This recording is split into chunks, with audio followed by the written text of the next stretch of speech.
What is going on YouTube? This is Jim, back with another video, and today I want to talk to you guys about State of Decay 2.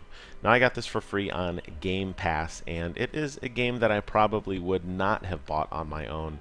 I bought the first one when it came out years ago on the Xbox 360, and I did not enjoy my time with it. There's been a lot of tweaks between the first and the second, so if you are somebody like me who did not enjoy the first one, you still may find some redeeming qualities in the second. Now, there have been a lot of reviews on this game that have talked a lot about the bugs, and that is where I am going to start. It is very, very difficult not to notice the sheer amount of ugliness that is in this game. You have really nasty pop-in, graphical glitches, weird voice cues, weird animations. It happens quite a bit, but I think once you look at this game from a simulator perspective and not from an action game like Dead Rising, where combat is more fast and fluid, and you look at this more from a simulated perspective, I think a lot of those things can almost be overlooked, and I think you'll understand that like the mechanics in the game don't always necessarily tell you the visuals don't necessarily indicate what is actually happening in the game, if that makes sense. So for example, if you are searching for an item, right? You'll go up to an item and your character sometimes will just stand there. Sometimes they'll kind of wave their hands in front of their face, but it doesn't always necessarily look like they're rooting through a box or rooting through a shelf, which really looks empty or is something that if you were just walking by it as a glance, you could easily tell what's on there. But since the game doesn't animate every little single thing like that or every little detail on the shelf, I think the game loses some value and it loses some perspective of an action-based game. But if you think of it from the game is calculating in behind the scenes where you're at, who your survivor is, and what they're looking for, that is how the loot is randomly generated. I think it'll make a little bit more sense. And because the game has a system where, for example, if you loot a grocery store, you'll find food. If you loot a hardware store, you'll find parts. If you loot a gun store, you'll find guns. And then again, that multiplier of how well your survivor is at searching for things.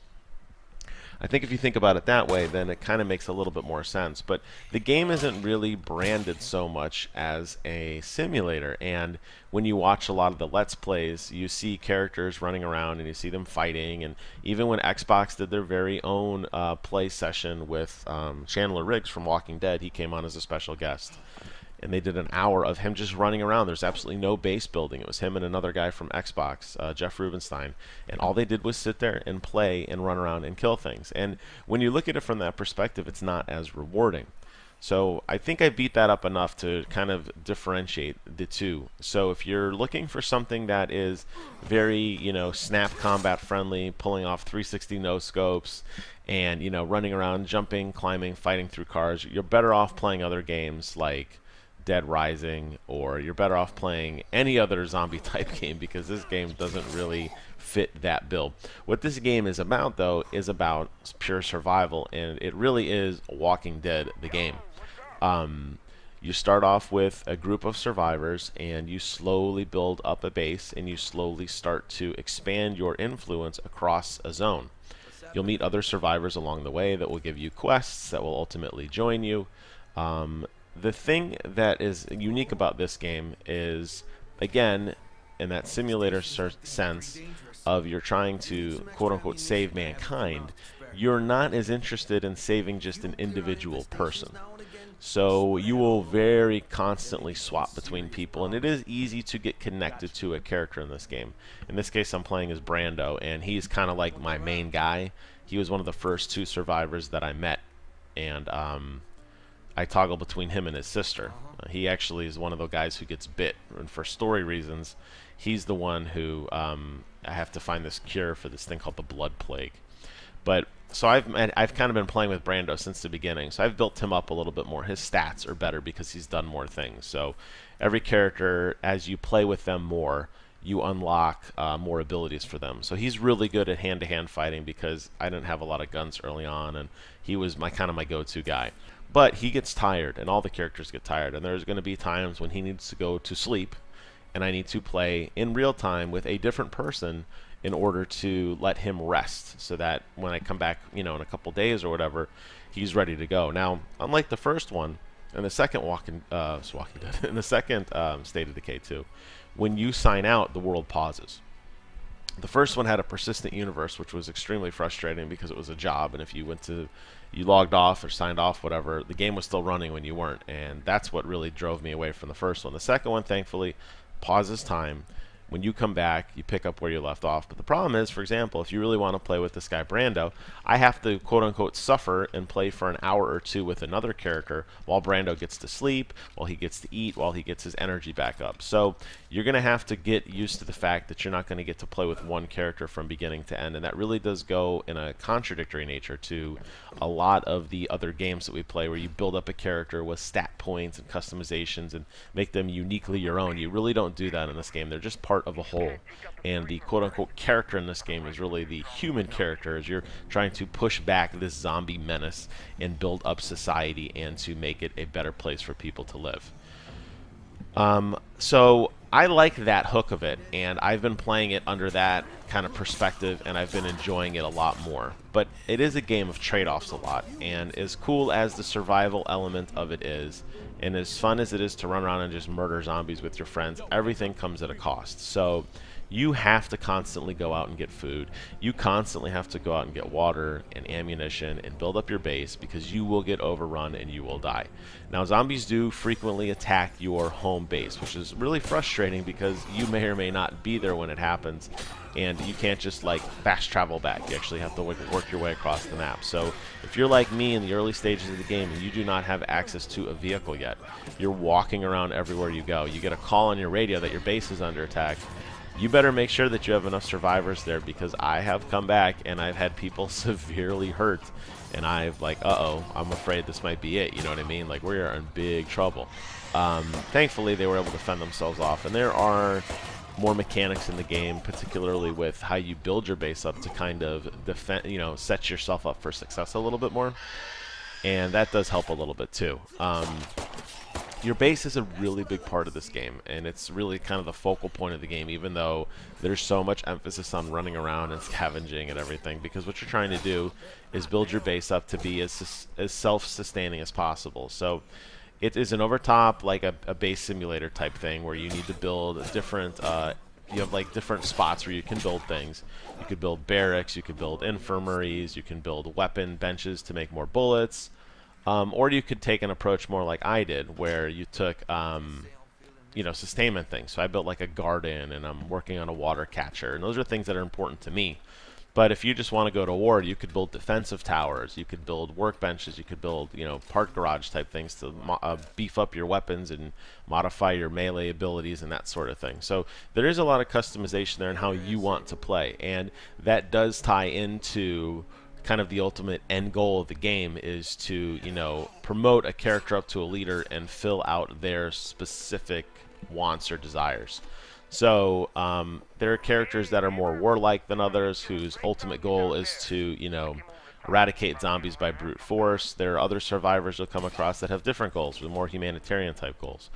And it's kind of up to you to figure out, as you get closer to the end game, as you start getting more and more survivors, that because you're going to be playing a lot with other people. As much as I like to make Brando my guy, I'm starting to build up a kind of a collection of other characters that I need to play with. I'm starting to see what their randomized stats are and what their randomized goals and objectives are, and I'm starting to think in my head, like, okay, who do I want? What direction do I want to take my base? Where do I want to go ultimately with my adventure? So that part of it is a lot of fun too, and in that sense, I think this is a kind of game that it's easy to get invested in one little town or one little character, but it is, in my sense, meant for more replayability in that sense, because you're going to play again and you're going to have to scavenge. There's 3 different maps. You can go start over again, meet new characters, meet new quests, kind of start that world over again. Playing with your friends is something I want to focus on, because I haven't seen a lot of other reviews talk about it, and how you play with your friends is very different. You don't share a base, you're just visiting them, and the game makes it very clear when you go to a friend's base, you are there solely to support them. So everything they build and everything that they earn and gain is for them. all the rucksacks, which are kind of like the big ammo or big weapon or big food crates. That's one I'm actually carrying on my back right now. You see it's got bullets on it. When you turn those into your friend's base, they are for your friend. They are not for you. Now, you will level up your individual character, but your base just kind of remains paused in time. So I logged in and played with my friend Matt, and we played for a few hours, and he was able to build up a pretty nice base. I was able to play with my character, Brando. That's how I got him so strong. But Brando, just like in the real game, he gets tired, and I had to rotate it out with another hero that I had to bring him into Matt's game.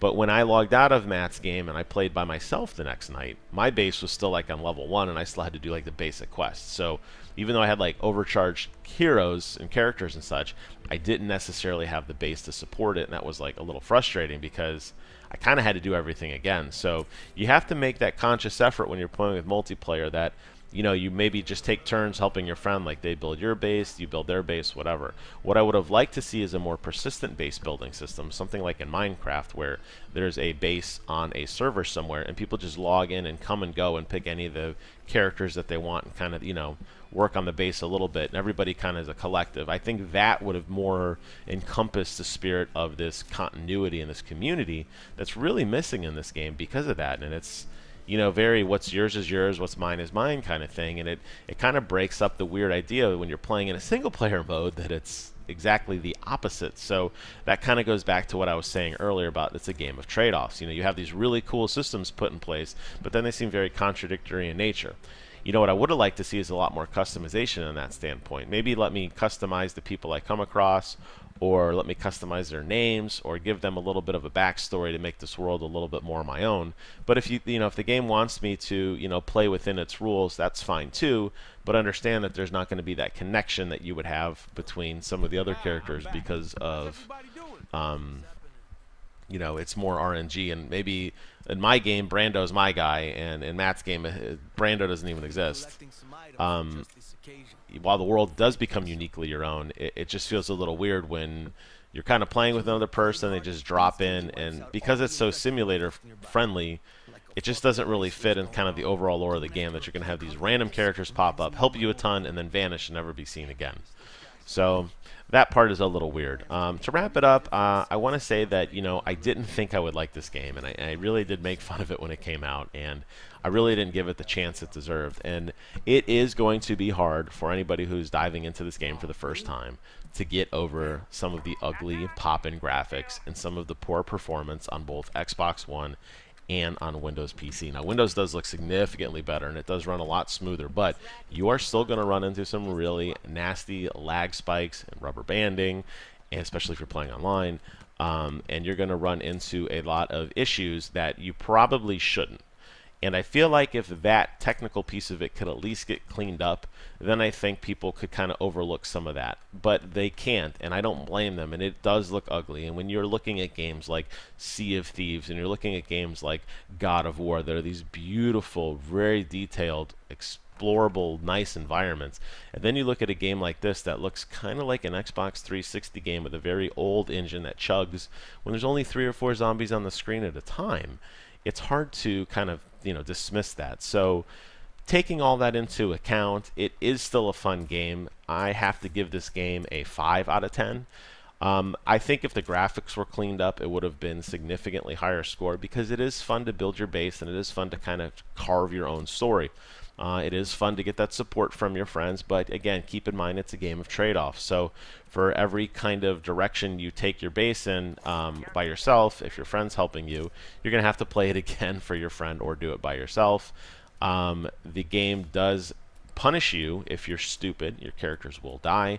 I do like that overall threat. I do like that you have to scavenge for supplies to stay alive. You can never just build up your base like in a Fallout game and get fat, dumb, and happy.